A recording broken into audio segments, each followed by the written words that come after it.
I'm going to tell you the most ridiculous thing that my boss ever did to me, and it all has to do with this. Now, before I get into that, you've probably had many terrible experiences with a power-hungry boss. And for me, you have no idea. Literally, I had the absolute worst boss. He would micromanage everybody's every single move. He would actually time when everybody came to work. And if somebody came to work even 30 seconds late, he would go and publicly call them out in front of everybody.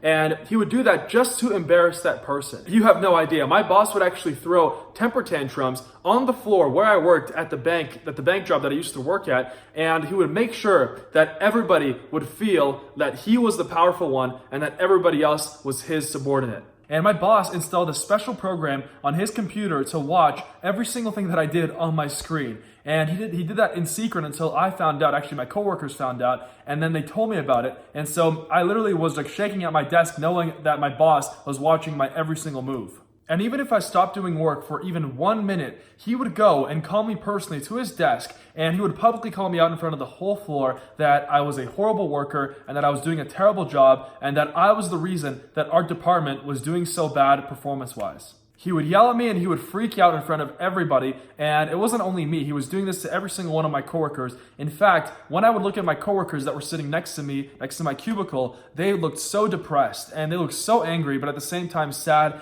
and they just looked so powerless because they knew that this was wrong and that it had to stop, but they just couldn't do anything about it or else they would just get fired.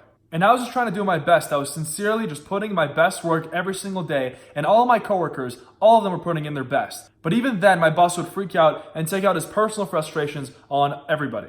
In fact, let me tell you the most ridiculous thing that has ever happened to me about the bathroom here that I mentioned. It's absolutely crazy. This actually blows my mind to this day how absurd this is. So one day, I never would have thought that going to the bathroom might have potentially gotten me fired. I went to the bathroom and, just went to the bathroom, and it was a normal amount of time, just human being, needs to do his stuff. And then I went back to my desk.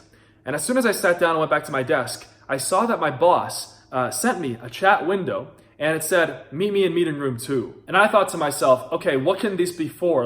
Am I being disciplined? I didn't do anything wrong. I had no idea why I was being called into the meeting room. And so this didn't happen often. Usually my boss would just discipline me in public or would just call me over to his desk. But this was extra serious. This was really serious, and I genuinely felt like I was about to get fired or I was about to get, demoted or something like that. And so I went over to meeting room number 2, and right away I saw that one of my coworkers, a girl, she was sitting there, and she told me that she had to be there, that the boss told her to be there as a witness to what was about to happen. And so that made me think about okay, what is this? What's going on here? And so finally, after waiting for 30 minutes in that room, in the meeting room, my boss decides to finally show up. And he takes a piece of paper, he puts it on the desk, and he shows me, this is the time that you left your desk to go to the bathroom, and this is the time that you came back to your desk after the bathroom. Is there something wrong with you?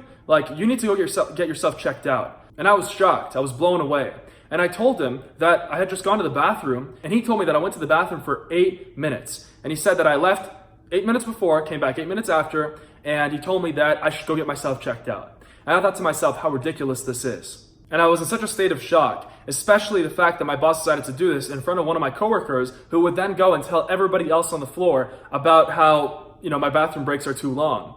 And so I thought to myself, this has to stop. This is probably the most ridiculous thing that has ever happened to me from my boss, from my power-hungry boss, ever. And so after that meeting, I went back to my desk and I sat down back in my chair, and I was in shock. I didn't even know what to say. And I knew that this was not only happening to me, but it was happening to every single other person on my floor. This was happening to everybody. No matter if someone was doing a good job or a bad job, every single person was hearing it from this guy. And just because my boss was making double the salary that everybody else was making, he thought that he was the king of the world. And he thought that that gave him an excuse to yell at everybody and to belittle every single person at the job. And in fact, he wasn't king of the world. He was pathetic. And everything he was doing to me and to everybody else needed to stop. So I went up to my boss and I showed him the middle finger. And to be honest, I should have thrown a roll of toilet paper at him. And I just walked out of the door of my office building. And as soon as I walked out the door of that office building, that's when I felt my first true feeling of freedom. That's when I felt the ultimate relief. I would never have to face my power-hungry boss again, and a whole new life began in front of me. And even though I was making absolutely zero money online at the time, I knew that I was going to make money online no matter what. I knew that I was going to get a successful online business. I was going to achieve that, and my mind was already in that spot. I also knew that if I had not taken action, if I didn't stand up to my pathetic boss, and I didn't go and quit my job right then and there, no matter how many jobs I would have after that, every single job would be the exact same. It would be good for the first few weeks, and then after that, I would also run into power-hungry bosses, and I would still be selling my time for money, and so it was a losing game no matter what I would do. At the time that I quit my job, I had already started exploring online business, and I already started taking a bunch of online courses about Amazon FBA. And as soon as I started watching videos on Amazon FBA, I actually started watching them at work. I started to realize that this was going to be my future, that online business was where I was going to completely reinvent myself in my entire life, and where I was going to achieve lasting freedom. And even though I had no income, even though as I walked out that door, I was very, very, very scared, I had the confidence and the belief that I would succeed no matter what.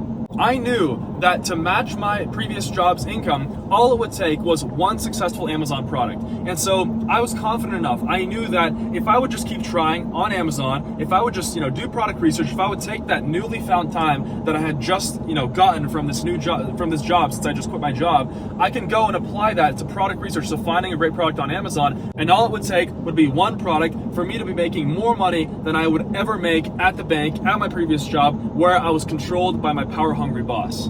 And so ever since that day that I walked out of my job, that I walked out of my office building, I would day and night do product research to find my very first product that I would sell with my online business on Amazon. And back then I would have no idea that in only 2 years, my life would change by so much. In fact, I have to thank my power-hungry boss that, he did that for me, because most people would not do anything in that situation. Most people would feel absolutely powerless.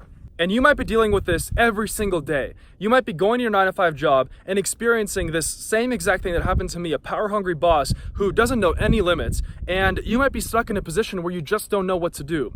And so my message to you is to understand that moments like these in life, these moments make you think, and these moments are there for you to take action and for you to really stand up in what you believe in. If I did not take that as motivation to start my online business, I would not be where I'm at in my life right now. And so my message to you is that no one deserves to be working a 9-to-5 job. Nobody deserves to be facing a power-hungry boss every single day. You don't deserve that. There's so much more in life for you if you just take that moment, if you take these moments and use them as motivation, and if you use them to fuel your action to get that freedom that you've always dreamed of. And for me, I was willing to do anything for freedom. You've got to be willing to do anything for freedom. And little did I know that 2 years later, only 2 years later, I would become an internet millionaire.